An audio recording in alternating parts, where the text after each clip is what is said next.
Careful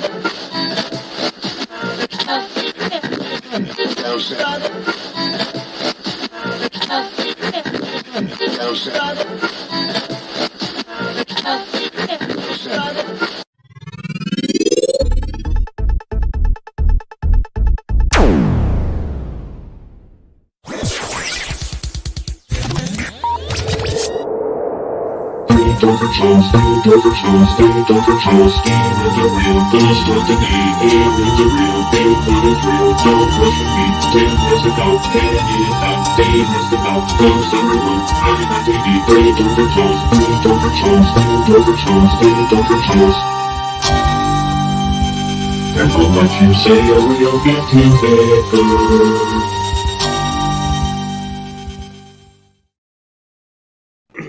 Right. Howdy. How you guys doing? Mm-hmm. Here.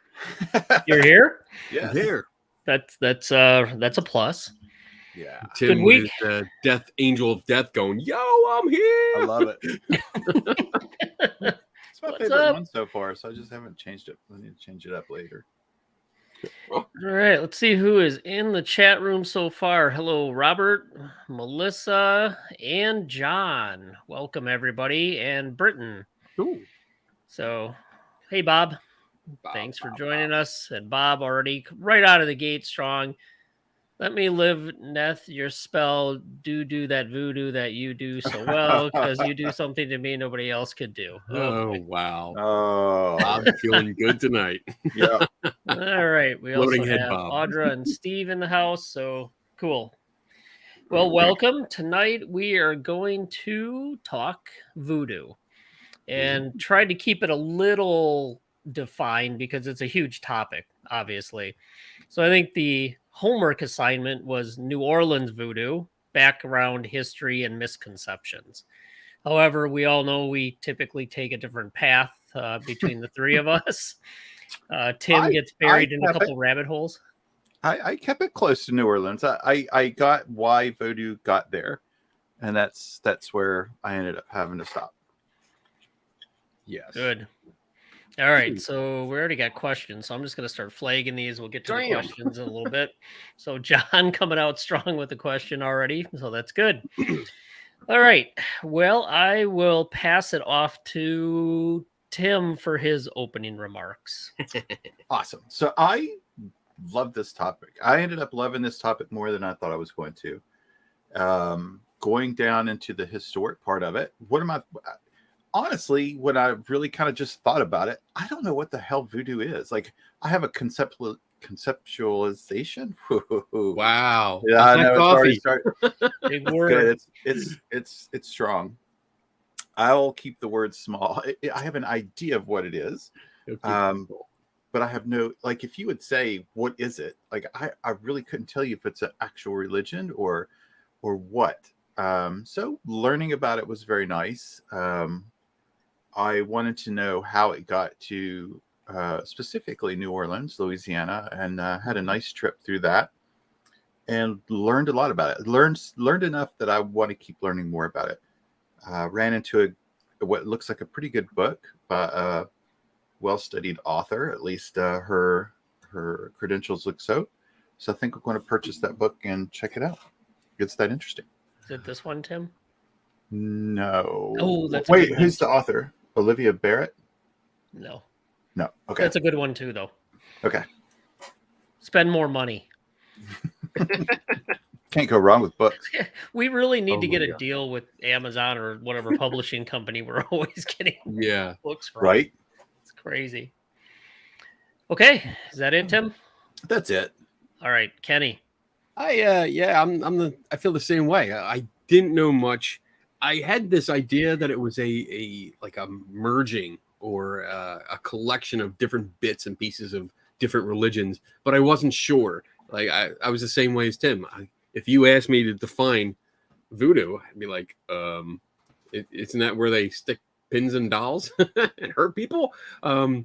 Exactly. That's cool. But then I realized, I mean, we can talk about that later. I realized something about that. The only part that I thought I knew. So diving into it, and I did a little bit of reading throughout my travels today, and it was fascinating. I didn't know where it came from either, and now I do, and I was like, wow, that explains a lot of it. That explains why it's so kind of focused and concentrated in that area, and just, I mean, I was particularly interested in the curses.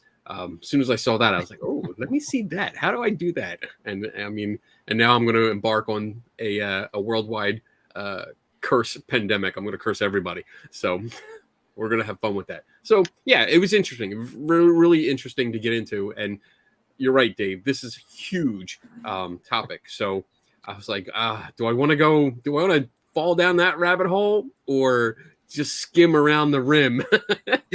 Just like, let me take a quick look here and there, and Go straight down. Yeah. I'll let Tim go down. He can yell. I'll send the rope down for you. But there you go. That's it.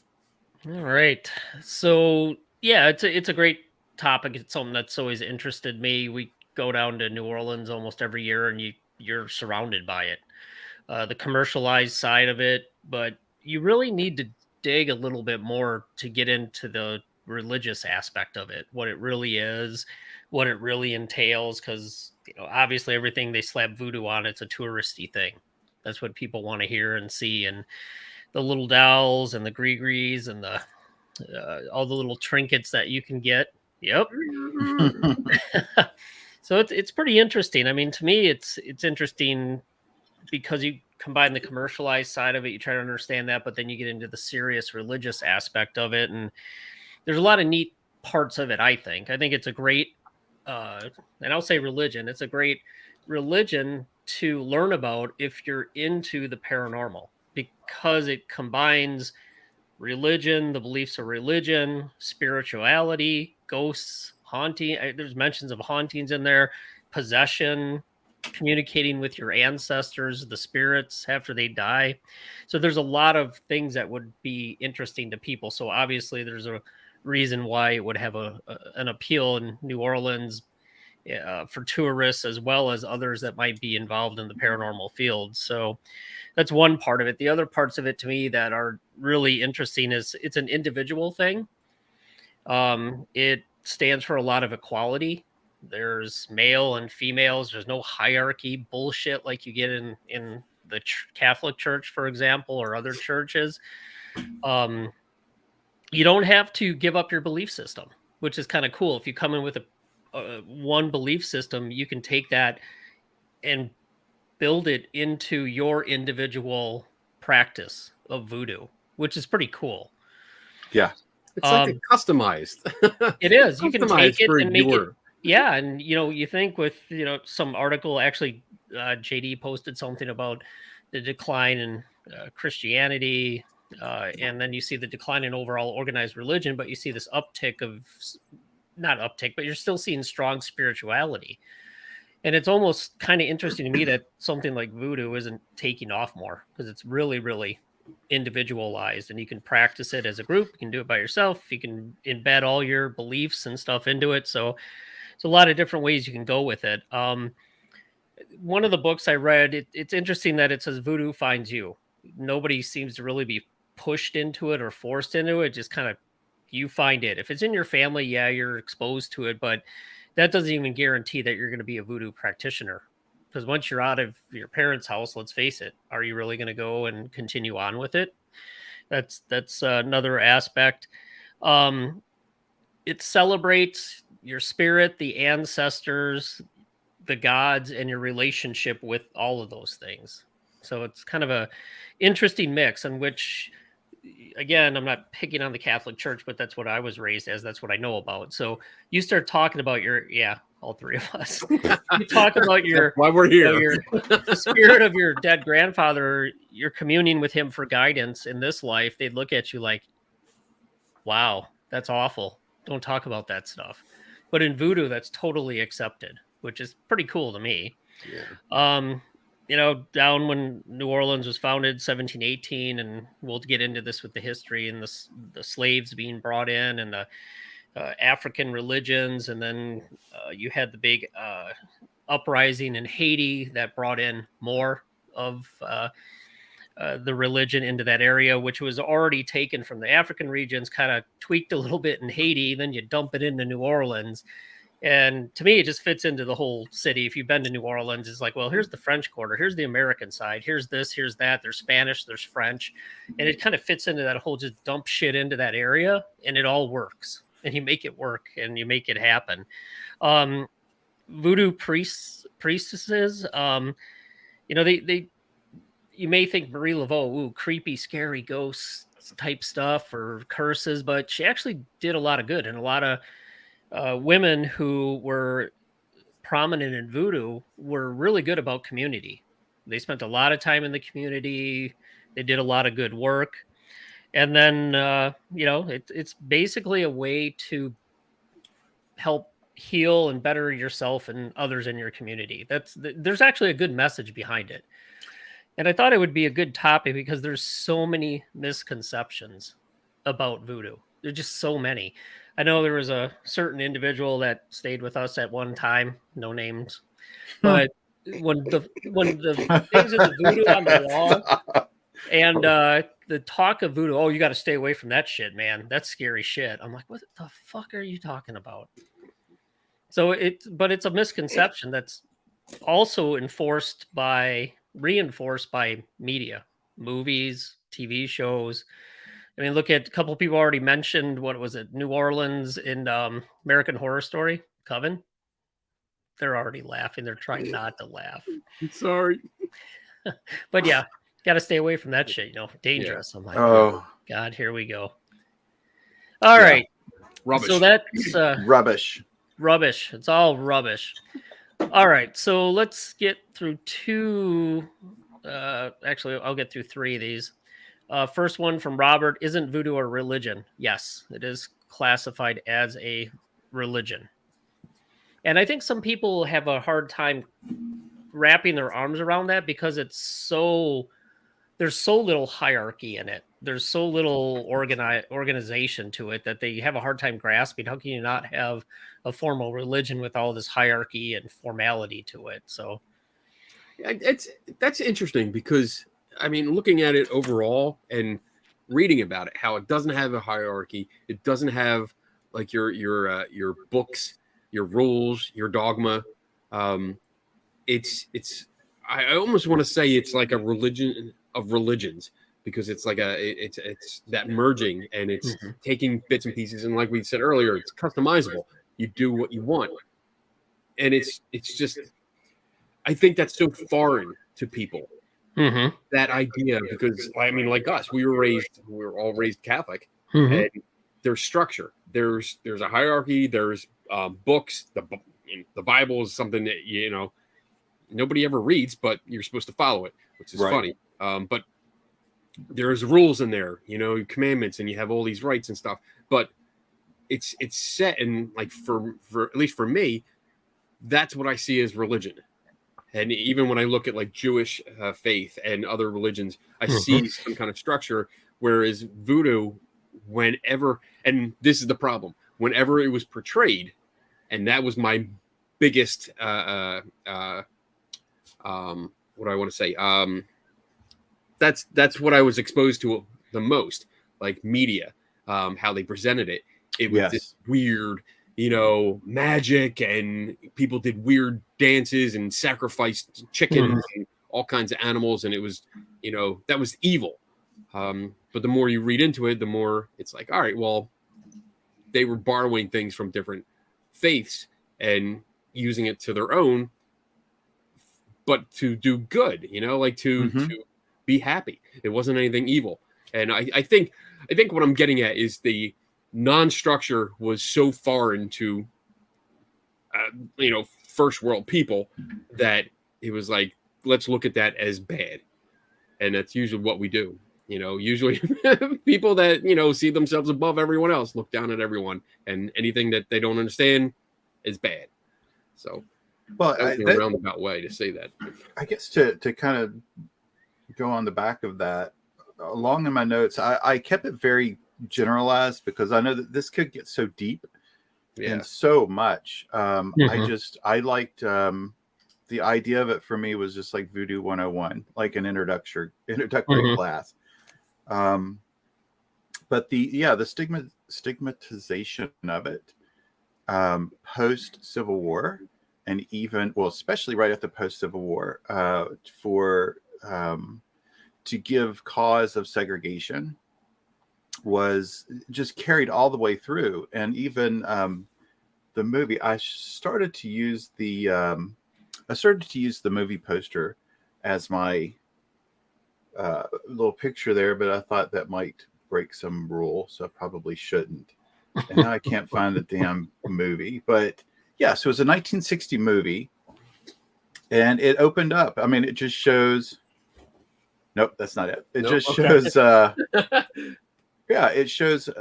It's all bloodlust. It's all sacrificing babies. Massive orgies. You know, but it was a way to demonize it. But after that, in the 60s, it became popular for it to be mystical and dangerous and paranormal, and you know, the strangeness about it was just really caught on, and it held on to it.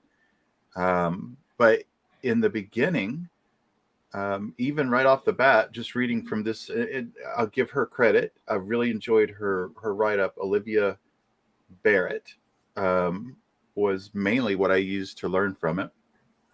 Was going on also what Dave had said. It's so unique that it's not a problem for two different studies, I guess, if I should say it like that, voodoo to be side by side in the same community and be perfectly acceptable. It's perfectly acceptable.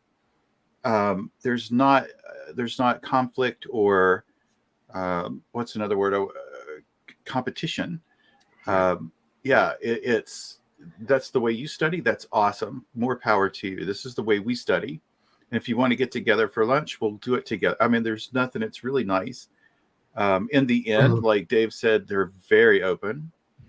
I know from the beginning, at least here in the States, it certainly was weaponized. The idea of it was weaponized against the practitioners for lots of reasons, not very nice reasons. But in the end, I kind of think with it's coming back around to being a very open, very positive religion, for lack of a better word, I guess. Well, I guess it is a religion. I'm so new to this. It's weird for me to even call it a religion until I learned it's a religion. Do we have a definition of religion? What defines a religion? That's a good.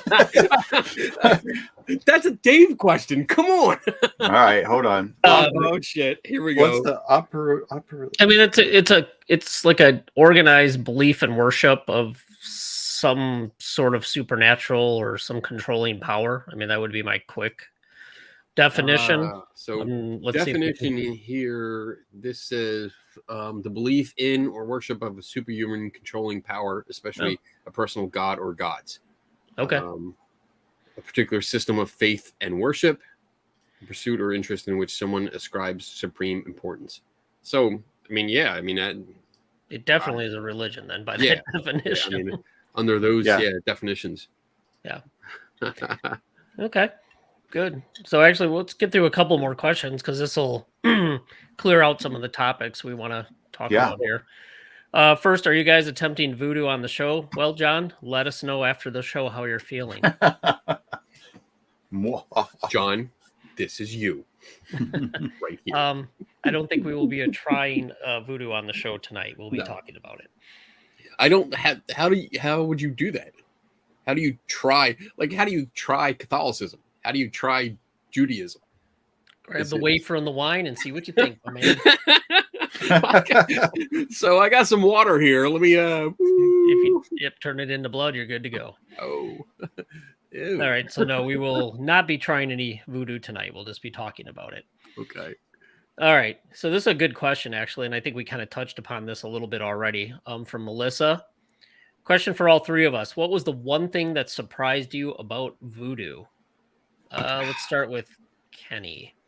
that voodoo dolls are not part of voodoo. I was really surprised about that. I mean, that's like tribal knowledge from before I can remember. And that when I looked into when I started reading about it, and again, like I mean, I didn't do a lot of research into it because I've been traveling today, but I did a little bit, and I came across where it says that voodoo, it's not part of voodoo. Voodoo dolls are not actually part of voodoo.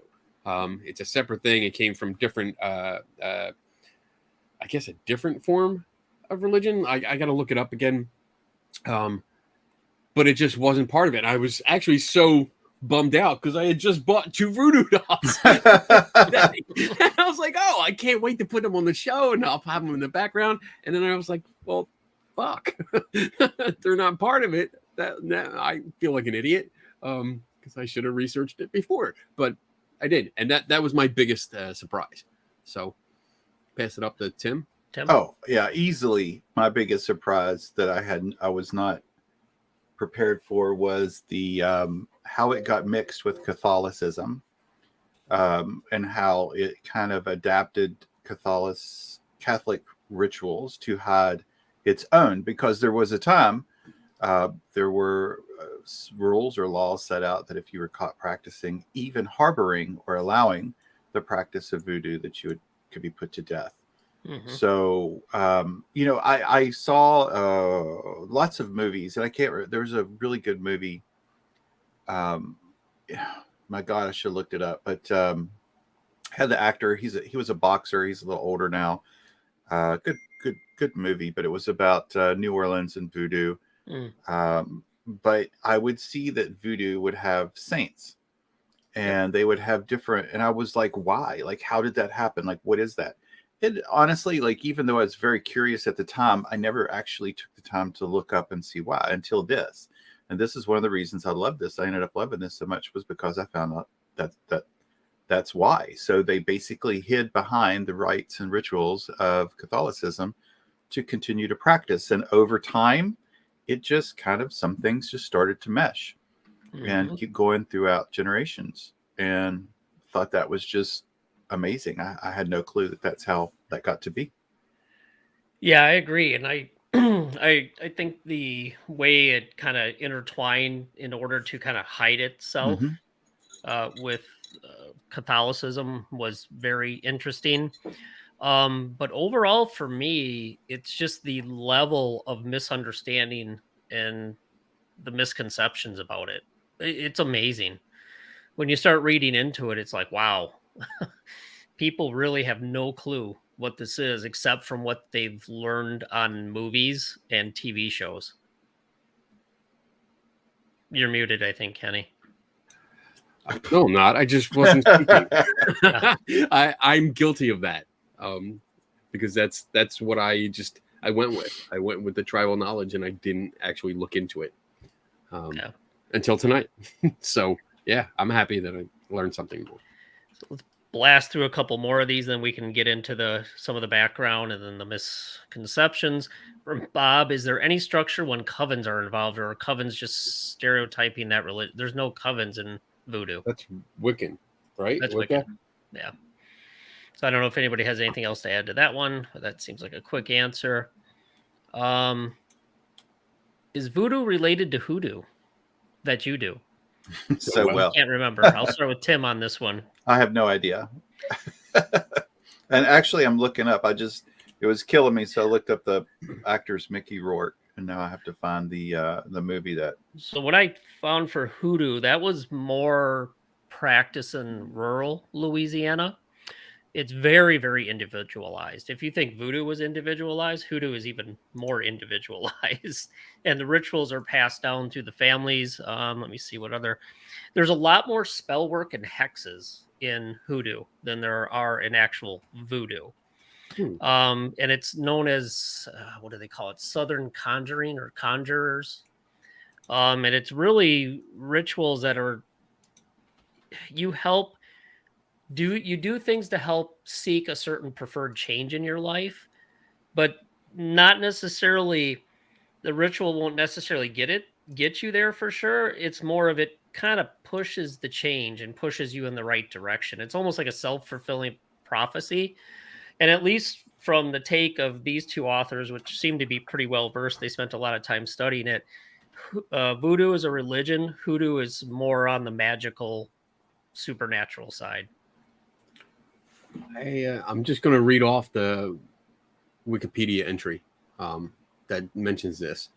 And it says that voodoo as a communal religion devoted to worshiping deities and ancestors declined, many of its practices were designed to control or influence events, and people continued to be practiced, often being termed hoodoo.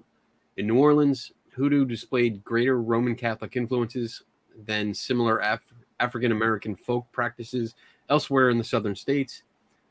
Specialists in hoodoo, known as doctors or workers, often worked out of their homes or shops, providing gris, which is cool. I like that name. Powders, oils, perfumes, and incense to clients. Grigri or gris? Is it Grigri? I thought it was Grigri. I don't know how to. I was just reading it phonetically, so I don't know. I probably am saying it wrong. But it was. I like gris. I'm going with that until I'm corrected formally. Damn it. And then the last thing is such practices concerned the Anglo-Protestant elite, with regulations being introduced to restrict various healing and fortune-telling practices in the city, resulting in many hoodoo practitioners being convicted and either fined or imprisoned in the first half of the 20th century. So interesting. So definitely, it does sound like there's more like almost more metaphysical potions and stuff like that.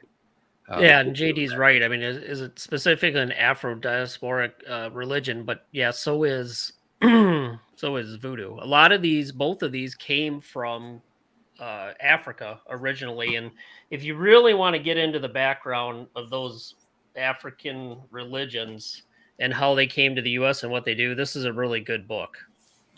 Ooh. Africanisms in American culture. It goes through a lot of really in-depth question and analysis on that type of stuff. So yes, JD, you are correct. Awesome.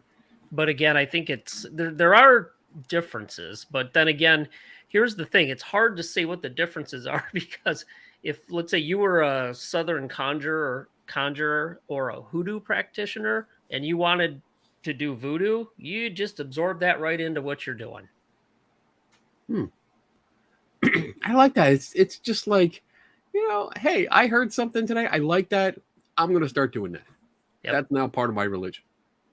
I like that. I'm adopting that. And we'll get into this in what you've explored thus far. Is there a dark side to the religion? I haven't seen anything horribly dark, but there's anytime you look to have influence over somebody else, no matter how you try to do it, I guess it could be.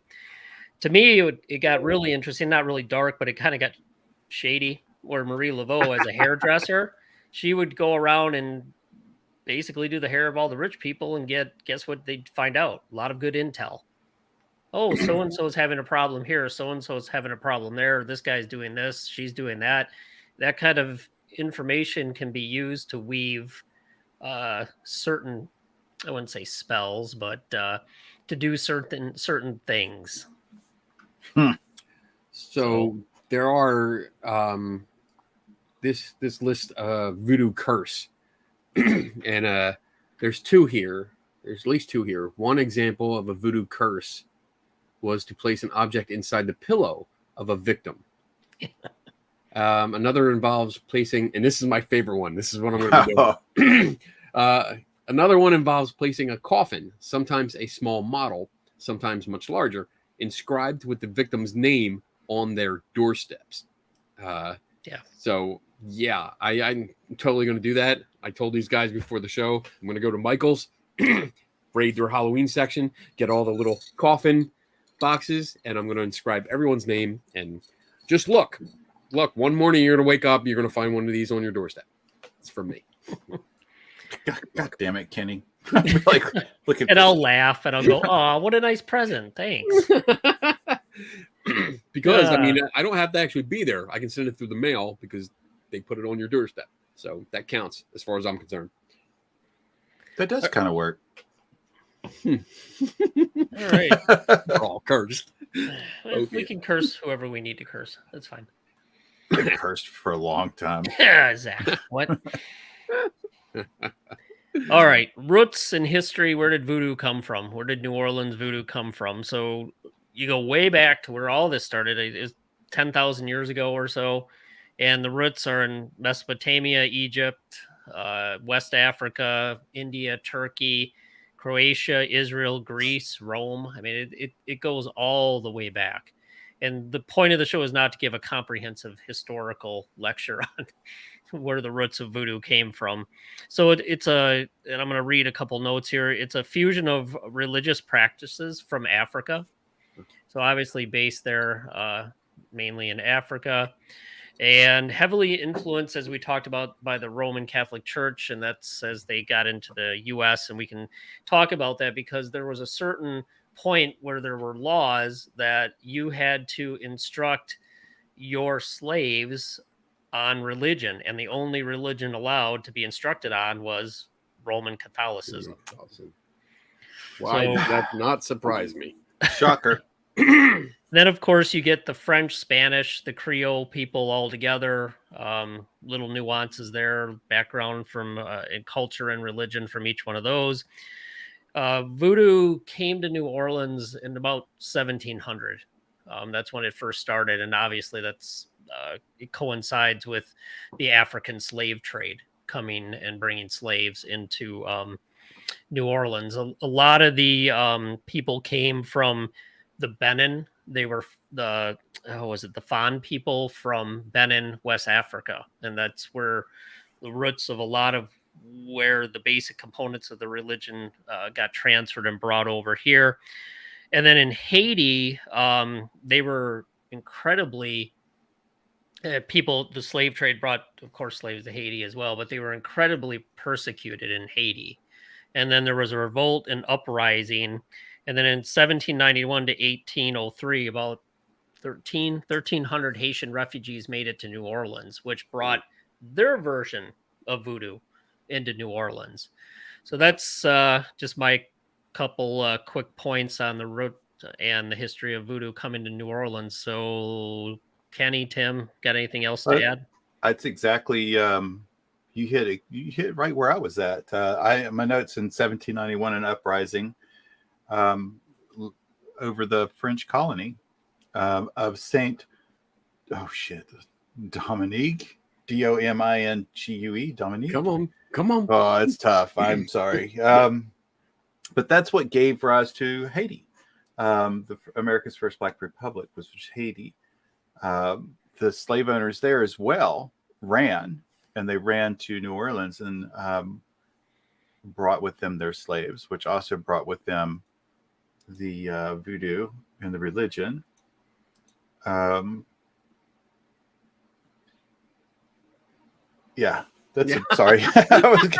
I was looking through my notes, everything I got. I was like, well, he said that. He said that. Shit. He said that.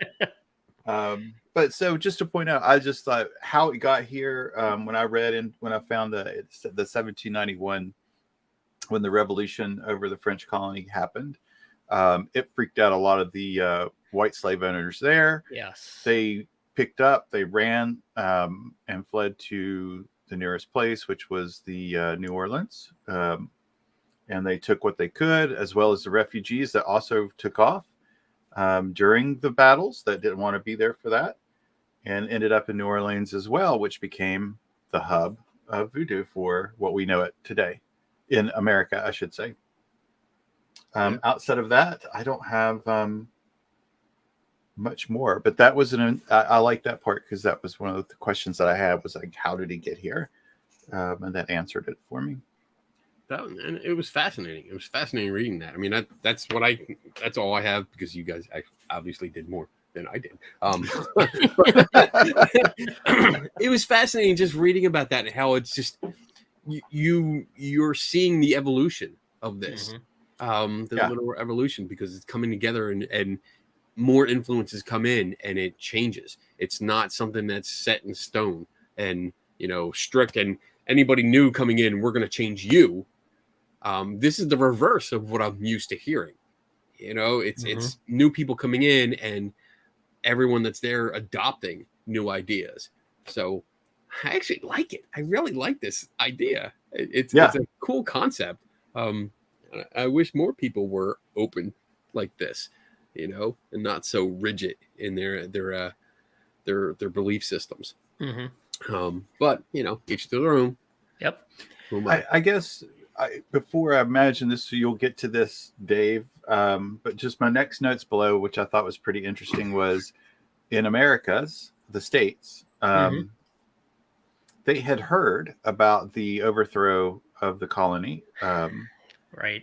And actually, some people freaking out. believed they were freaking out.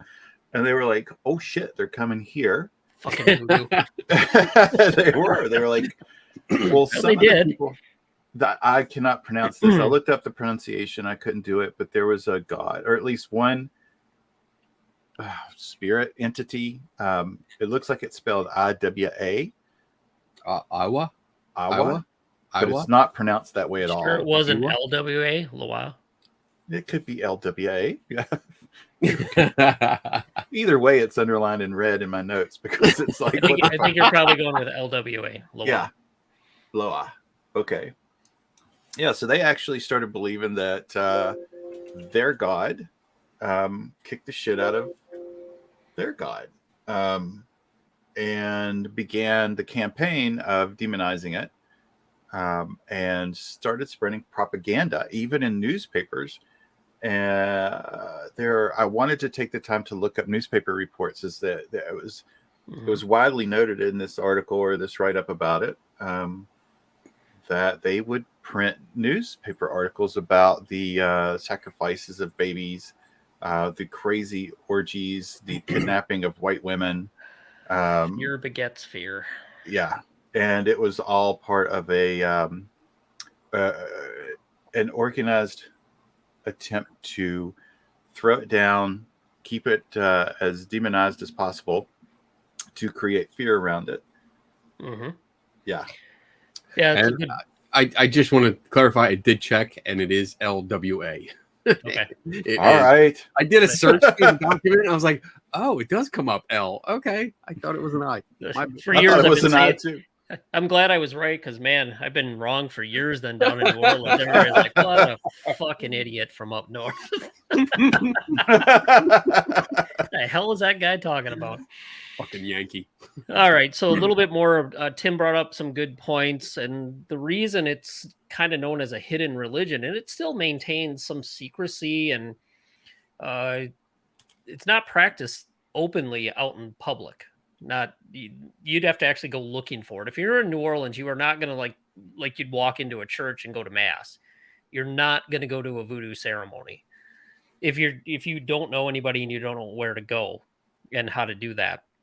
So it's a hidden religion, and the reason for that, a little bit more history, 1700s, 1730s or so, one of the census in the early 1700s showed that the number of enslaved people compared to European settlers, the ratio was greater than 2 to 1.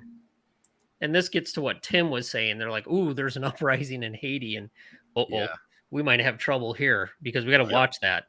So they were not allowed. It was a law. They were not allowed to practice any religion because they had their language. They're doing the drumming, the dancing, and they're like, "What are they doing? Are they plotting to take over here, or there's going to be an uprising? Or are you going to use that voodoo shit on us and make us all like disappear or something?" That'd be great. So the Code Noir, which was passed by King Louis XIV, had 54 articles in it in 1724, and one of them was to impart Catholic religious instruction to the enslaved. So that's how not only did it remain hidden, but they were crafty enough. They're like, fine, there's a lot of saints and other things that are similar in the Catholic Church. We'll just say that our Loas and our intermediary saint or spirits are similar to the Catholic Church. So they kept it in hiding there. And directly to Tim's point, they had these gatherings were deemed as dangerous because they thought there'd be an insurrection and a rising up. So they tried to keep them secret. Then, of course, fear begat fear. As I said before, in Caucasians, they thought magic was going to be used against them for this uprising. Yes.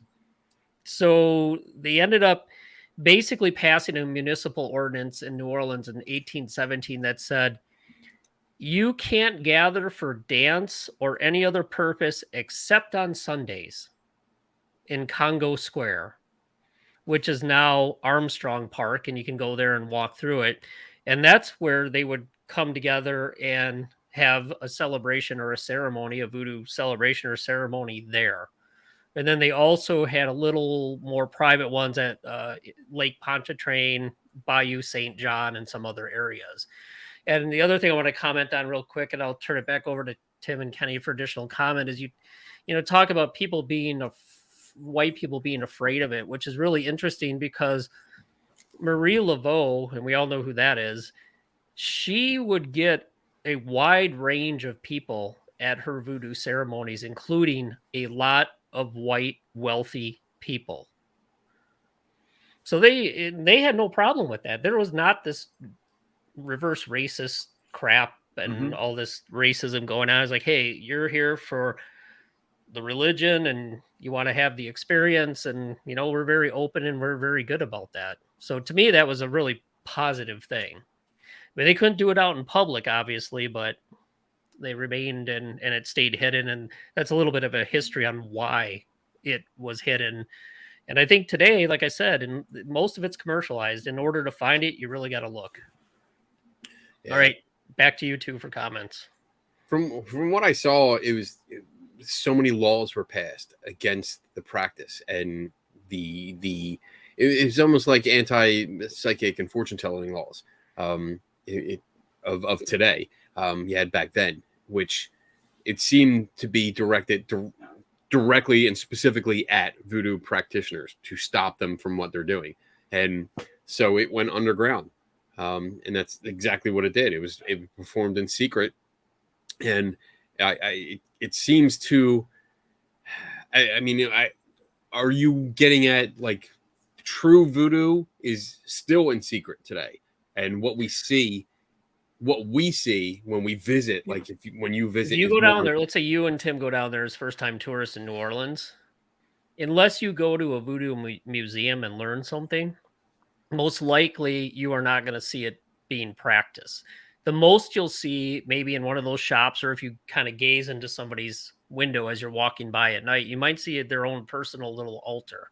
Okay. But as far as a ceremony, they're not very public. I mean, even the book I was reading, the newer one, they got invited by Sally Ann Glassman, which is the current voodoo priestess, to attend a specific ceremony. And they even talk in the book, like, we went to where she told us to go, and we're like, where the hell are they?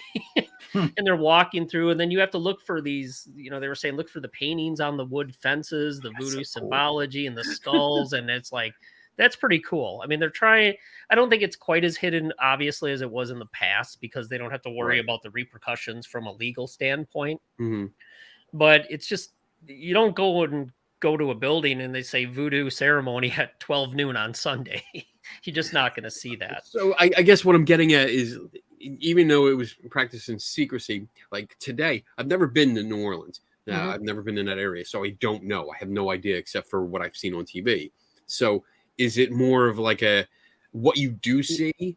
Is that more of a sensationalized, like commercial business? Oh, absolutely. No. It's all commercialized and sensationalized. I mean, most people, again, they practice it personally at home. Okay. And they do have ceremonies where they gather, but you're not seeing that if you're just the average person. And I was interested in when you see pictures of altars, and it's just it's so. I mean, Kenny's would be full of rum. He would be contributing every Loa with rum. Yeah, I mean, and that would be acceptable. Everything is there, and you see like Roman Catholic statues, like ones that I would see in like my family's living room or something, and I see it among all this other stuff here, and it's like it's really cool. Like I don't know why, I don't know what really attracts me to this, but this is just so cool that it's like it's everything. Like I said, it's like my basement. It's a little bit of everything thrown together, and it's like, yeah, this all fits. This all works. I love it. I like it. So yeah, I mean that's all I wanted to add. Just that the I guess the people in power wanted to crush it. Keep it down, and probably for the reasons you mentioned too, Dave, about like we don't want them speaking in secret languages and planning a revolt or something like that, or hunting escape or whatever. But it went underground and remains to be a very personal thing that's just not shoved out into the public. It's not like, you have to watch this. It's something more personal, and I like that. I like that a lot. Yep. Rum and tobacco. Oh, dude, we watched Major League, and all I can see I was like, Joe Boo, and as soon as his topic, I was like, that's Joe Boo. I still want Joe Boo. You can't. I brought some chicken. I can't sacrifice it. He brought Kentucky Fried Chicken. Oh, I love it. Sorry. Okay. Anything about the history or general background before we want to move into misconceptions and curses, hexes, spells? The history of all that and how it got here could be easily 2 shows. This is such skimming. This is, I hope at least I can make the impression like this is, with no disrespect to the practitioners or the religion, like this is just skimming the very surface of what it is in the historical sense, not even what we're going to talk about, but there's so much, and I am not an expert, but I can only just talk about what I've read so far, so just shortly. But yeah, I mean, practitioners and the current voodoo priestess, that Sally Ann Glassman, she's quoted as saying, I've been doing this for 30 plus years, and she's still learning constantly. Yeah. So it's a lot. If you devote your whole life to it and you're still learning after 30 years, there's a lot there. All right, so let's quickly talk about the voodoo ceremony, because some of that might lead to some of the misperceptions, some of the misbeliefs. So basically what happens is if you go to a voodoo ceremony, and I would hope someday I could attend one because I think it'd be really cool to experience what they actually do. Yeah. So you get there, you get to the location, you got to find it first, according to the people in this book. And then you go inside, and there's a small congregation of people. They start off with some ceremonial rituals. They do a lot of dancing. There's a lot of dancing. There's drum beats. There's Creole songs. And then they draw the, I'm going to butcher this one, maybe the Veves, Veves. I can't, my handwriting might be bad on that one, and my pronunciation even worse. But these are symbolic drawings that they do on the floor with things like oatmeal that are very specific to the Lawaz that they're trying to communicate with or invite in. Then they don't really do sacrifices anymore, especially in New Orleans. I think some Haitian voodoo, they might still do some sacrifices. West African, they might do some sacrifices, or more likely in New Orleans, as far as I can tell, it's more symbolic gestures instead of actual sacrifices. And then it kind of culminates in the possession stage, where people become possessed, where the Lawaz enter your body for temporary possession. So it's something else that overlaps with the paranormal field that we all are interested in. And Kenny got his glasses on. And they talk about how, typical of other possessions, they're not levitating or spewing, nails out of their mouth or whatever the hell else they're doing. They take on a different personality is one thing they say. They might speak in a language that's not familiar to them, or an accent that nobody's ever heard from them before. And when they're done, they have absolutely no memory of it. And a lot of times, an interesting thing is if there's a song, the only way a new voodoo song can get incorporated into the religion or the ceremonies is 2 ways: one through a dream, or one through when you're possessed and you're telling somebody about it and they write it down. So it's kind of an interesting little side road I went down. I'm like, oh, that's kind of cool. I got to look more into that. So that's kind of how the the ceremonies go if you're going to actually go to one. But a lot of that then leads to, well, don't they dance with snakes? And as Tim said, have orgies and, sacrifice pigs and goats and stuff. It's like, Eat children. Not so much anymore, for sure. May have been some debauchery back in the day, but anyway. Anything to add to it? That was really good. I didn't go down the, I didn't look up what the rituals were. I did get really stuck on the historical part of it, and I also got a little into the bastardization of it for profit, but which is not. I don't think it's specifically targeted. Of course, she is. I don't think it was specifically targeting voodoo out of spite, but just it was an opportunistic. Interesting topic that 20th century media grabbed onto and was like, hey, we can make some money off of this. And I think when they did that, they kind of threw in their own things. And like you said, the snakes, the orgies, the eating babies, the children, it carried on. It kept the what's the word I want to look for? Or it perpetuated the stereotype of it and added to it as well. It was very interesting to me, that part of it, and finding the first movie that they brought up, and I still can't. It's in my notes somewhere, but I got 2 pages of notes. I can't find it still, but let's see if yeah, it's 1960s. Looks pretty creepy. Even the movie poster for it was a very specific, stereotype of what they believed it was and what they wanted to purport it was. But I went kind of down that way with it. Found it very interesting. I don't know. They just certainly jumped on the bandwagon. We see it. I guess, we've talked about it with, ghost hunting shows as well. Jumping on, hospitals, mental health facilities, and kind of using the stereotypes that way. Native American, Indian, a burial ground supposedly being something that everybody wants to go investigate, and how they just jump on that. And then they, Civil War battlefields, anything that they can kind of put on and say that it should be more haunted or more or less than haunted than some other place. Just something to increase the draw for, personal need and personal gain.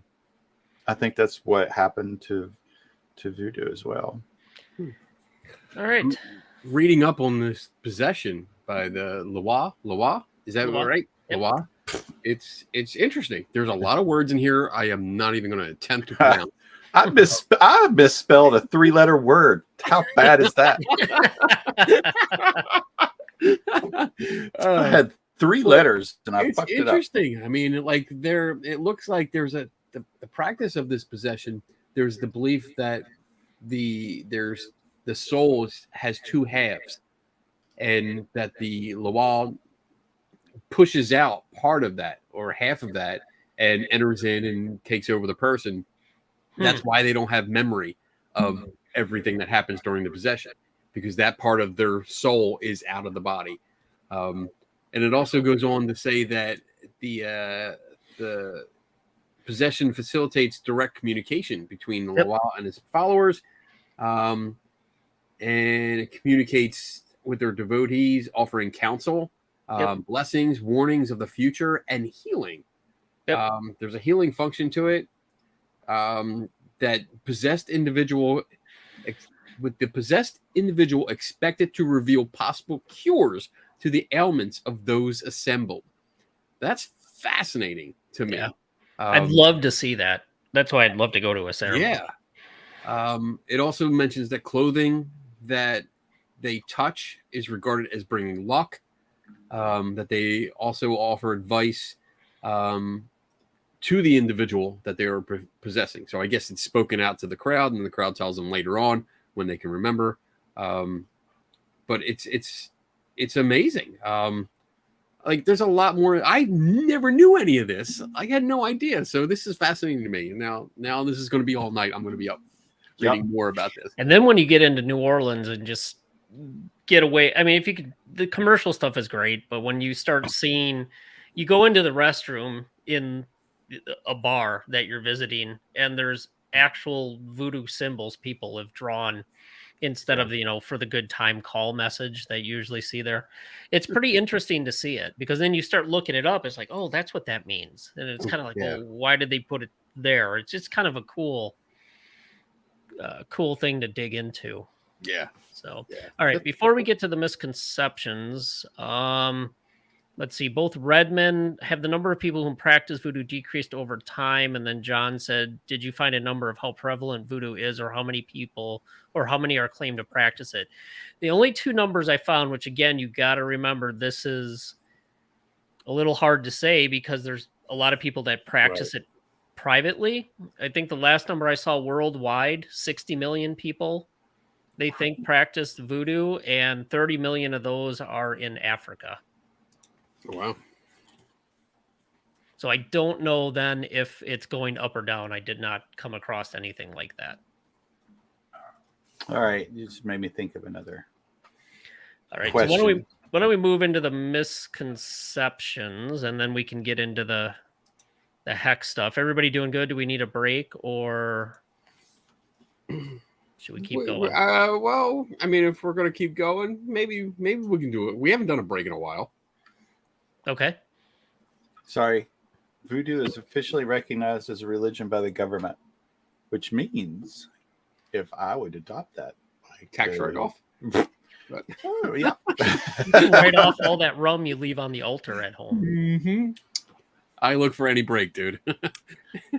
All right. Okay. So should we take our break, and then we'll come back? We'll talk about misconceptions a little bit on curses and hexes, and then we'll wrap it up. I have alcohol and coffee in me, so I'm ready. All right. Get it out. 3, 2, 1.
All right.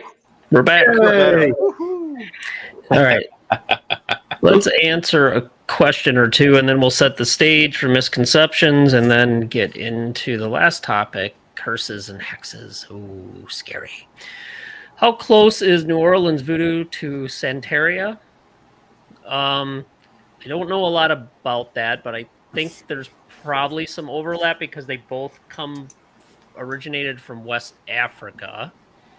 I think the regions might be Yoruba is one of the religions that's mentioned as a part of what fed into voodoo as well. But boy, I'm not 100% sure, but I think there is overlap because it also Santeria also kind of intertwines with the Catholic Church, but I think that Santeria was more in Cuba, I believe.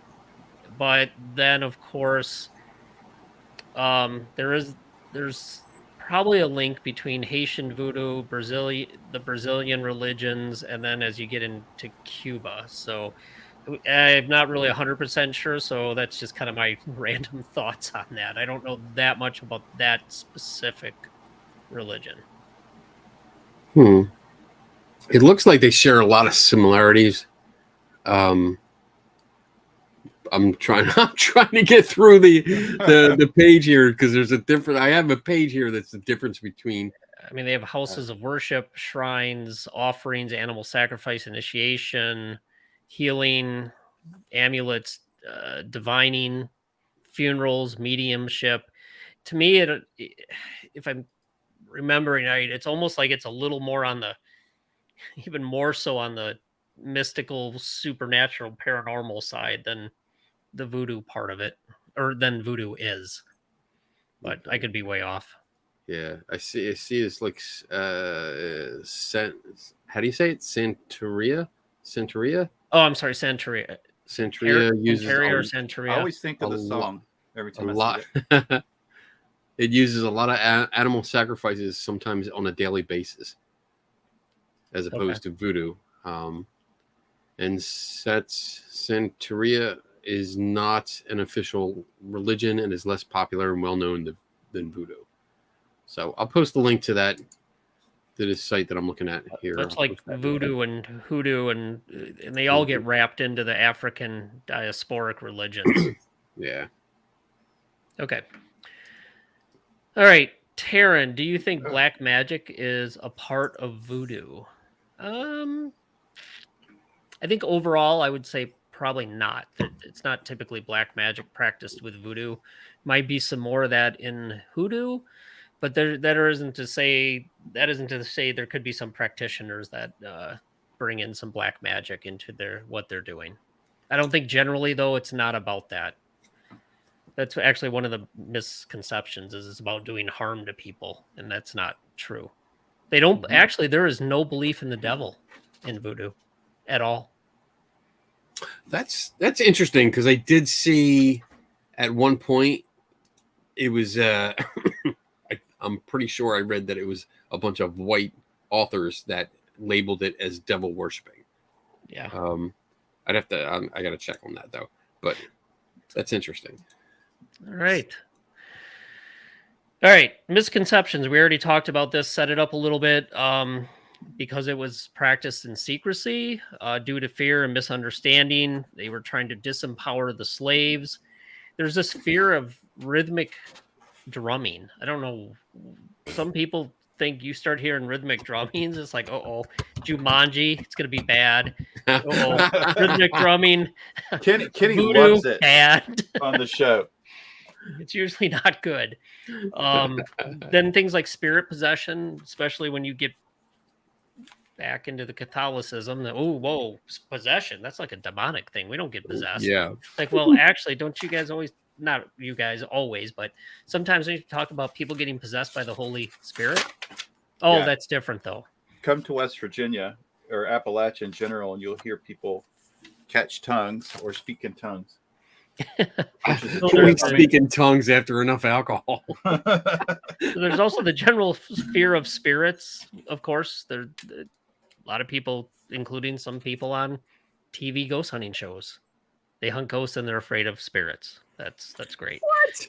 Then, of course, the movies, things like Serpent and the Rainbow, Skeleton Key, they kind of shine a pretty ominous. Serpent and the Rainbow was the movie I was trying to think of. Well, there you go. That was, I believe, in 1988. And then, of course, that brought in the whole zombie thing, which is a whole nother discussion. That's usually more in Haiti, Jamaica, Haiti area, not New Orleans. That's a huge topic by itself. Yep. Okay, so some of the misconceptions, I'll start off and then I'm going to turn it over to Kenny after I give a few. Snake dancing and animal sacrifice.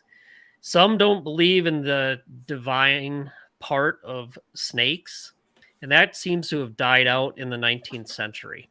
There's really not a lot of that goes on anymore. And animal sacrifice, not in New Orleans, but maybe in Haiti.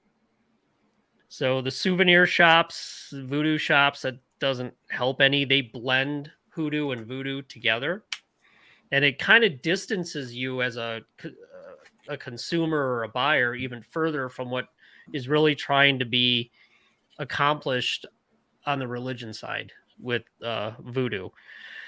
Voodoo dolls. Kenny has a couple he picked up today. They're charms, and actually, they're a lot of times they're used for good purposes, and the pins aren't necessarily for hurting, hurting the person that you're trying to do something with the little voodoo doll with. So that's a major misconception that you're sticking pins in to actually hurt the person. So with that, I will turn it over to Kenny because I had evil spells and curses, which seems to be his hot button subtopic for this show. Well, I mean, that's unfortunately, I told you everything I knew about what I read earlier. So there's nothing new. I'm actually like going quickly through a site that's top 10 common misconceptions about voodoo. So I'm reading that, but and then this actually came up that voodoo practitioners don't believe in God or gods, and that's something I'm looking at it. And after reading today and talking with you guys today, like I guess growing up, I had that idea like voodoo people were, and I say that with respect, voodoo people were people that were just doing whatever they wanted to do. They didn't believe in anything except magic. And honestly, I really didn't know what I thought of them. It was just one of the things, like you hear voodoo, you hear magic, you hear rituals, and there you see pictures of their altars, and it was like a modge podge of different things. But they do believe in God. Yep. So it's a big misconception that they'll actually recite the Our Father and the Hail Mary at some of their ceremonies. That's mind blowing to me. Yeah, they're very open minded about all this shit. And you know what? I mean, I think this is a great topic, and this show really exemplifies the ignorance that I had, and maybe all of us had. Like, yes, I was completely ignorant of all of this, and went on tribal knowledge, and that's like, I wouldn't say really necessarily my fault, but because it's just not something I looked into. But it is my fault that I had these influences from TV and media, and I accepted them as on blind faith. That's exactly what I did. I accepted them because same thing with me. And honestly, the only way I started reading about it and learning and finding out how fascinating it was after I went to New Orleans a couple times. And I'm like, you pick up a book here and there, and it's like you start reading, you're like, holy shit, there's a lot to this. Yeah, it's pretty cool. Yeah, and just the whole concept of realizing the voodoo doll was not part of voodoo. It has different ideas, and when you look into it, like with the pins and stuff, but seeing it coming from different cultures and like adopt it and sensationalized like that again, the voodoo doll was always something that I associated with voodoo, obviously because of the name, and that made it more evil. That made it more bad because that gets into some of the stuff like Taryn mentioned about, do they practice black magic and stuff like that, because it's like, well, the voodoo doll is the only magic that I know that voodoo people practice, and it is meant to hurt people, which is not true. So that misconception is something that I fell victim to. and it's just amazing. Yeah. I'm speechless because I'm so blown away by some of the stuff that we're finding. I love learning shit. I love this It's so just much. amazing. Yeah. Yeah, So- I fell down into this. I could easily. I already picked a book I wanted. I imagine there's going to be more. It's a lot of fun when you're like, holy shit, I was really stupid as fuck on this topic. Yeah. But it's a lot of fun. And it's a lot of fun when you like learn and see how wrong you were. I know that's probably counterproductive for a lot of people, but it is a lot of fun when you think about it. And I certainly we're all good refresher. I'm sorry. No, this go is ahead. a good refresher lesson for us to never stop learning, never accept things on blind faith or just at face value, and just, you know what, if you hear something and like that's what you've always known, tribal knowledge, check it, fact check it, check yourself before you wreck yourself, bitch. All right, I started to say almost the exact same thing, but not the check yourself, bitch. But I started to say, I love that I ended up with you two goobers. So to the point where like we can get on a show and go, yeah, I'm dumb as fuck about this shit. I really don't know what's going on. And it's perfectly fine. It's perfectly like, that's a thing that I think, at least for me, and I think for you two, that it's good to model to other people to go, oh shit, there was a topic about something that's spooky and scary that I didn't know shit about. I had incredibly wrong preconceived notions about it. And probably for my, I'm only 23. So for my 23 years of life, believed just because it was always in something that the media that I watched about it. And I love that. I love it. Again, just kind of going back to it, I didn't get into misconceptions, but just to go back to a little bit about some of the newspaper reports, because this is where it kind of gets into the bodies being exhumed. And I think maybe it doesn't necessarily say that they're brought back to life, but it does talk about exhuming corpses to devour flesh. So maybe it started from this, but it just goes back to this. It's a 1889 article. And I immediately, when I read this, my first thought was Kitty would love this shit, because in the article it says this has been confirmed by sources beyond reproach or something like that, but it doesn't say who the source is or where it comes from. Oh, game on, bitches. but in 1889, people were reading it probably going, yep, it said. But I mean, just to go on for it, is occasion goats. So this person was supposed to have a correspondent from New York, went undercover and attended a Haitian ritual. Did you see this too? Yep. Disguised in blackface and made it through, and he didn't get caught. He blended right in, which is just immediate bullshit. Absolute bullshit. But yeah, he goes on to say a white goat was sacrificed. He had a god where a female child was stupefied with drugs. Her veins opened and blood sucked. The reporter then goes on to insist that seems incredible. Well, authentic. Oh shit! How's that coffee? Fuck, it's going right through. I will just say cases where recently buried bodies have been exhumed, cooked, and devoured by the completely barbarous inhabitants.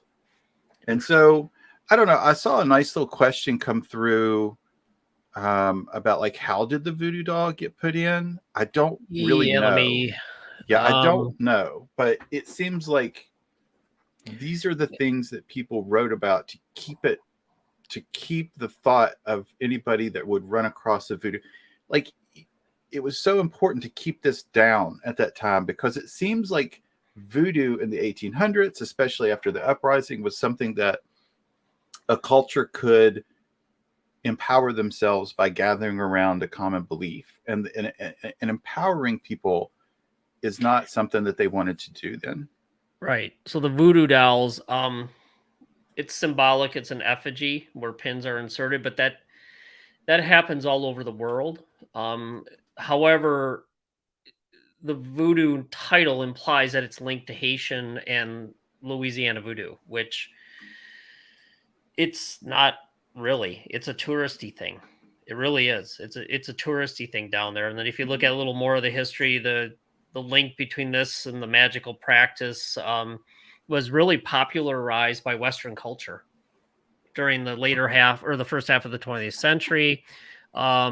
The practice as being closely linked to voodoo was promoted as part of a wider negative depiction of blacks and Afro-Caribbean religious practices in the United States.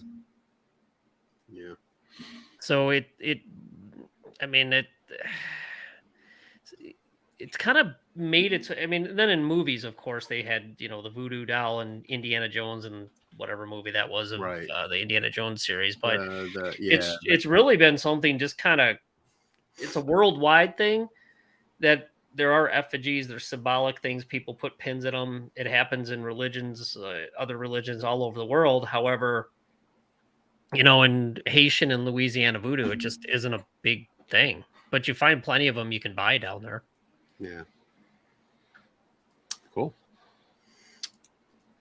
All right. I don't just, this is so nice. I'm going back to, I'm a little buzzed. So, just going to go back to, I don't know anybody else that gets so excited about being wrong than the three of us. Okay. So with that being, yeah, and we can be wrong. We do have a new bit that we want to play. Oh yeah. Called Paranormal Ambush, and this is something that Taryn is doing for us. The honorary fourth tortured soul. I will play her intro, and then when we're ready, once that's done, I will pop the first video up. And we're going to try to do these weekly, if not every couple weeks. We'll see as many as she can get into us, and we have time for them. So here's the intro, and then we'll play the first one for you.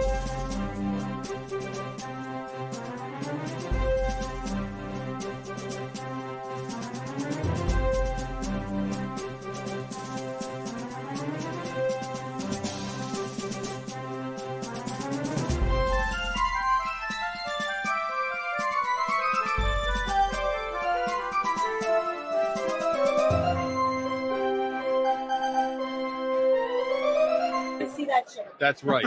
That's right. I see the balloon. All right, Kenny, if you want to hit play there on yours. Absolutely. Here we go. Do you believe in ghosts? Why not? I've never seen any. Okay. I believe there's things I can't explain.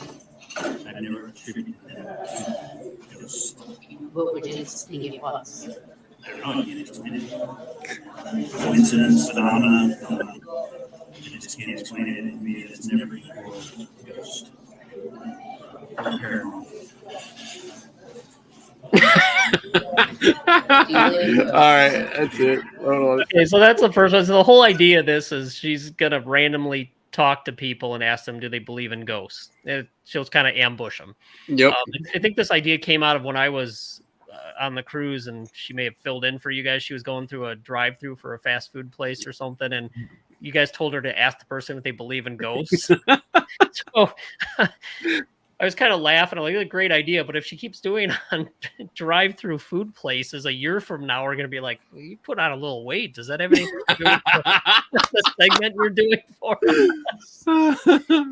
Anyway, so, all right. So thanks to Taryn for doing those, and we look forward to more of them.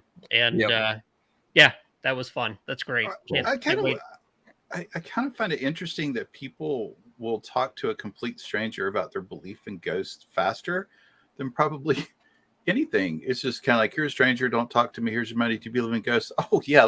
Here, let me tell you my whole life story about growing up in a haunted house. I'll give you the address and my family's name. Yeah. You can look it up. It's just, when you ask someone if they believe in ghosts or their thoughts on it, they will open up like just seemingly immediately about it. It's really interesting, actually. All right. We ready for a couple more questions and start wrapping it up? Yeah. Let's wrap it up. All right. So, Redmond, do they speak of an afterlife? Or should I say, believe in an afterlife? Absolutely. They absolutely do. because they're talking about communicating with their ancestors. Yeah. And then, of course, the different deities or gods, the Lawaz, and then the god. Yeah, so they absolutely do believe in an afterlife. Awesome. All right, let's see. Every religion has extremists. Are there any stories of a voodoo cult? Ooh. Hmm. I didn't Hmm. dig it that deep, so I don't know. There was I'd have to look it up maybe for another show. There's somebody who was a voodoo priest but got more into hoodoo and was doing all kinds of questionable things, and they ended up also opening a Portal to hell. well, yes, that too, I'm sure. But they also had a brothel, and there's all kinds of Hey now. there's all yeah, hey now. There was all kinds of weird things that were going on. So maybe I can dig that up and take a look at it at a later time. But I kind of skimmed over that because that to me isn't what the religion and what voodoo stands for. So I wow. didn't get into that. This is really. I just Googled it. It looks like in 1938 in Detroit there was a mess that happened. There's actual paper on it. They in 1938 or at least if I'm reading this correctly, it looks like it opens up the name of the paper, the publication. I'll put a link to it. The Voodoo Cult Among Negro Migrants in Detroit, and they open up with the Nation of Islam, usually known as the Voodoo Cult, which is just like holy shit. What the fuck? I mean, I'm not going to say it's a great paper, but just out of curiosity, going back to the demonization of things that you don't like or you don't understand. Right. It looks like an interesting paper. Okay. Well, to check for that historic purpose. Yeah. I don't know. I don't like the name of it. How's that coffee?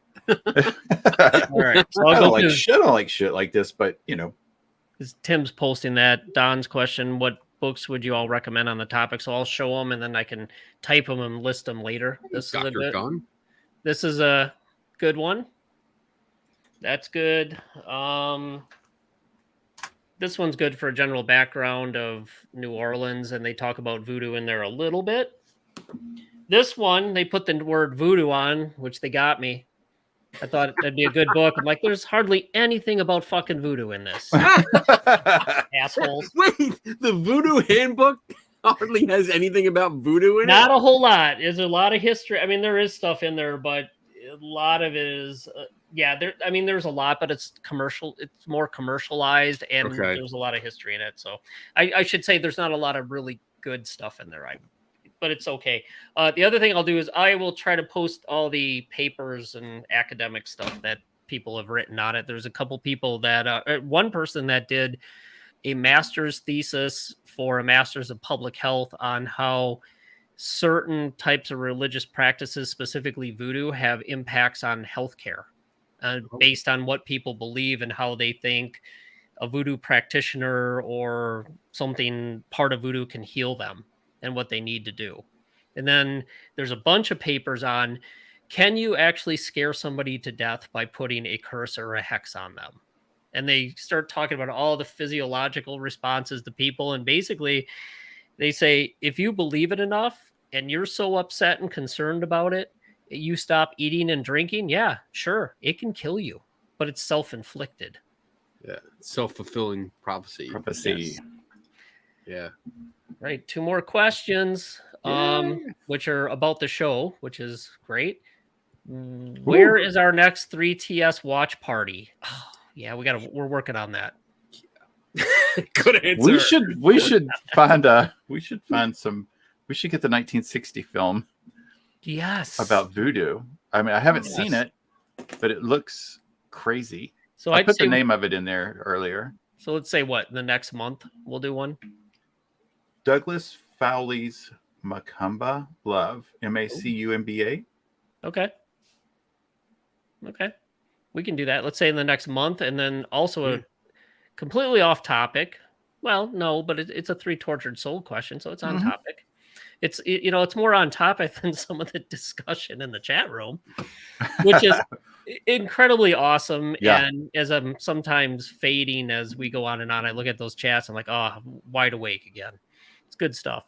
But when is the next Three Tortured Soul open mic night? I'd love to hang out with you all again. So interesting you asked that, John, because I actually thought about doing a open mic night tonight, but then we got talking about my trip to New Orleans. I'm like, oh, it's a good time to do the voodoo topic. So one of us, I would assume, will weasel out on picking a topic and go with open mic night. I called it. I motherfucker. I'm next. I'm gonna try to get him for the I'm next. I'm next. Dave was next. But I he think Dave was passed on next, open. and He Scott- passed on open mic. I Yeah, did. pass. John, still waiting on those other dude. You're gonna have to. I'm sorry. You're gonna have to remind me what papers I promised to send you. So send me a message and remind me which ones to send you. I apologize if I hadn't done that. Work has been a little busy lately. Yeah. So, oh, she keeps trying. Okay. All right. I think 4TS. I love it. 4TS. Terrence. We're gonna have to rebrand everything. Does she know how expensive that is? It's gonna cost like Zero. $10. Zero. It's going to cost all the change you can find in your Your couch. yeah Which is underneath none. your seat. All right, so I think that's it. Closing thoughts. Let's start with Kenny. I love this topic. And this has potential to be like a long time learning topic because it's very interesting. It's the misconceptions that I grew up on were blown away. Were just completely obliterated with just a few hours of reading. And that shows like sometimes it doesn't take much. It really doesn't take much to clarify and fact check yourself.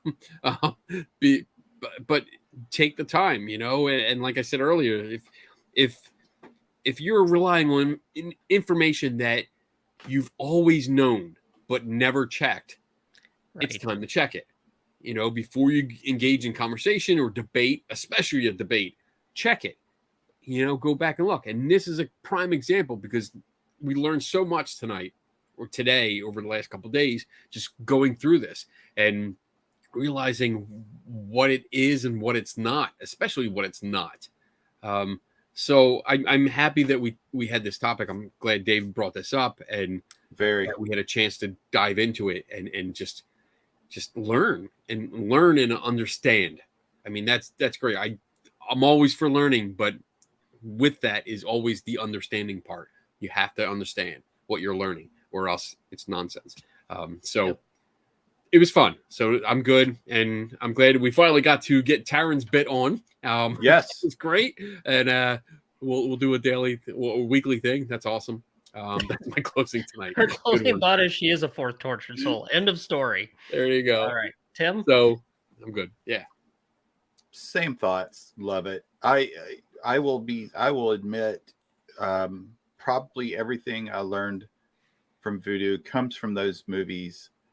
I saw someone say in the chat, and I can't remember who it was, that everything they learned about voodoo, they learned on Scooby-Doo. And it made me go, me too, actually. And then there was witch doctors, which the voodoo dolls, I would have just known that was part of it. Like, absolutely. Like in my bones, I feel like that was absolutely part of it. True. And it's completely wrong. I was completely wrong. So far off base. So I was I'm still ignorant on the topic, but I'm at least aware that I'm now ignorant on the topic, which helps a lot. But this was a lot of fun. I enjoyed learning about this. I had a lot of holy shit moments reading about it. And this just comes from one paper that I read from this person that took the time to put it. It's a January 2022 paper, so it's pretty recent. And she looks like she's well versed in it, so it was pretty good. I enjoyed this topic. It's one of those reasons that I love doing this show. When you just kind of like get kicked in the teeth about like how stupid you were on something, and it feels good. It feels good to realize it, actually. So once again, the show does what it's supposed to do and shows how dumb I was about something, which is often. and how drunk I can get by putting alcohol in coffee. Amen, brother. Amen. Amen. So yeah, great topic. I enjoy it. I continue to learn and read about it, and it's fascinating. There's just so much to learn about it. It's a rich, deep history. There's a lot of cultural, historical, religious, supernatural, paranormal. If you're into any of those things, it's interesting. It's a great thing, and I love how it can be so flexible, individualized, and there's none of this hierarchical bullshit and only men can be in charge. And it's just a to me it's if I was going to be more formally religious or even just more spiritual, it would probably be something I'd take a serious look at, is do practicing or at least being Yeah. more involved in it, because Yes. to me it's a lot of good stuff that is going on there. And honestly, if there's part of it you didn't like, you just change it up and make it your own and do something different about it. So it's a great thing. So I always learn a lot. It was fun. Hopefully find some more interesting stuff and learn more. And maybe I'll make a couple stops when I'm down in New Orleans, when we do the Man on the Street in New Orleans for Halloween time. We'll stop at where Marie Laveau's house was. We can stop at Armstrong Park and maybe a couple other key spots and get some get to see what those areas look like for those who haven't been there. So Cool. That's it. Yeah, great discussion tonight, guys. Really enjoyed it. Audra, can we have a get together in Northeast Philly? All Philly area people just hang out. Yeah, Kenny will be giving his address out at the end of the show. And Aldra's been here. we'll be Aldra has there. actually been here for one of our parties, I believe. So we're good. All right. Thanks for the offer, John. But we're getting old, so we fly now because we can't drive in the car more than 4 or 5 hours. But Good if story. we ever do decide to drive, we will take you up on that offer. And obviously, if you're up in the Chicago area, let us know. Yeah. All right. Chloe, let's see. What do you got going on? Let's start with myself. I do this show on Saturday nights called Three Tortured Souls. Actually, I know I'm going to get heat for that, so we'll just say 4 Tortured Souls. She's going to come back and give me shit about that. But yeah, that's what I do on Saturday nights. Got a couple other projects I'm working on. It was good to see Dr. Don in here. He's part of one of those projects that I'm working on. Another one, another paper working on with somebody else. And then it's the never-ending paper. And then Tim, Kenny, and I submitted a paper for the Journal of Scientific Exploration on our EMF baseline. And again, slow, but it's moving along. So that's it. Nice. Cool. Tim, you're second shortest. I do. Actually, I'm probably first shortest. I do a show here with every Saturday with 2 of my friends. It's called 3 Tortured Souls and 1 Pending.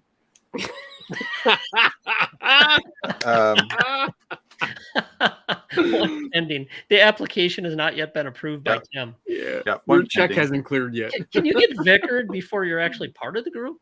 Sure. Sure, why not? It's the pre-vicaring. Yeah. Outside of that, actually, October 22nd, I think I'm going to go. There's a first annual. I know Dave likes that. Paracon in Oak Hill, West Virginia, which is where my office is, where I work out of. And I mean, how can I not go to a first annual Paracon and see how fast I can get kicked out, I guess, with just doing some good questioning. Actually, I'm going to take Kenny's approach and just observe and ask questions and have a good time and just enjoy it. But Cool. that looks like it's going to be fun, I think. Awesome. Sweet. All right. So me, yes, I am the longest one. So, so Friday nights I do a show called what is it called? Skeptical Help Bar. 8 p.m. Eastern. I do it every week. And then Saturdays I do another show with these guys, and we have fun. Like tonight, we had a lot of fun. Tomorrow night or tomorrow during the day, I will be stopping by the Selma Mansion in Norristown, Pennsylvania. It is Bill Freeman's history through the paranormal event. So it's a 2-day event, and Bill Freeman is a friend of mine that used to run it. He passed away earlier this year, so they named the event after him, which is a nice tribute. He was a good guy. So we're going to stop by, just say hi to everyone, and then come home because I got more work to do and packing. If you paid attention to the show last week or last night, you know why I'm packing. But other than that, I have October. Let me see. October. Hold on. I got it just right here. October 20th to 23rd. I'll be in Las Vegas, Nevada, for SciCon, which is a science conference. I'll be doing a talk on Friday. I think my time slot's like 3:30 or 3, something like that. But I'll be there with other people, having a good time. I think JD is coming out, flying out for like Friday and Saturday. So cool. That'll be fun to hang out with him and just chill. So looking forward to that. That's about it. That's all I have for the rest of the year. So winding down. All right. Well, that's it. Well, thanks everybody for joining us tonight. Great conversation, a lot of fun. Enjoyed all the questions, the comments, the interaction. And we will be back to do it again next week. So everybody take care. Have a good weekend. Stay safe. Stay healthy. We'll see you soon. Bye-bye. Don't for Jones, don't for Jones, don't for Jones, with the real, those what the need, with the real, what is real, don't question me, Dave is about, Dave is about, those everyone, I'm on TV, don't for Jones, don't for Jones, don't for Jones, don't for Jones. And all what you say, oh, you'll get to better.